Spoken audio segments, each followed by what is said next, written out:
তালহা ভাইও এখন এনিমে মারার পর এই ডায়লগটা মারে না যে আমি সিজন 2 এর প্রো প্লেয়ার। 12 লোল গেমারও এখন আর আগের মতো ইমোশনাল ভিডিও গুলো আপলোড করে না। কাব্য ভাইও এখন আর কোনো লাইভ স্ট্রিমারের সাথে নুব প্র্যাঙ্ক করে না। হাসির রাজা পররুবেল আর বটলা নাহিদ আগের মতো একসাথে ফানি ভিডিও আপলোড করে না। জুয়েল দা নুব গেমার এখন আর আগের মতো গেমের আননোন ফ্যাক্টস গুলো খুঁজে পায় না। গেম ছেড়ে চলে গেছেন বাংলাদেশের ওল্ড লিজেন্ড নাইম আলম। জান্নাত গেমিং ও এখন আর আগের মতো লাইভ স্ট্রিমিং করে না। রোস্টেড গেমিং এখন আর যারা আপুর সাথে প্র্যাঙ্ক ভিডিও করে না। ইন্ডিয়ার সেই ছোট ছোট বাচ্চারা এখন আর গ্রুপে এসে বলে না ভাই মুঝে ডিজি আলো গিফট কার্ড দো।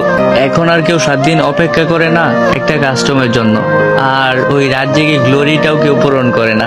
এখন আর গ্রুপে হিপহপ আসলে বলে না ভাই বিগ ফ্যান ভাই ফ্রেন্ড রিকোয়েস্ট অ্যাকসেপ্ট করো। দিন দিন সবাই এই গেমটা ছেড়ে চলে যাচ্ছি, হয়তো একদিন আমিও এই গেমটা ছেড়ে চলে যাব। গেমটা পড়ে থাকবে প্লে স্টোরের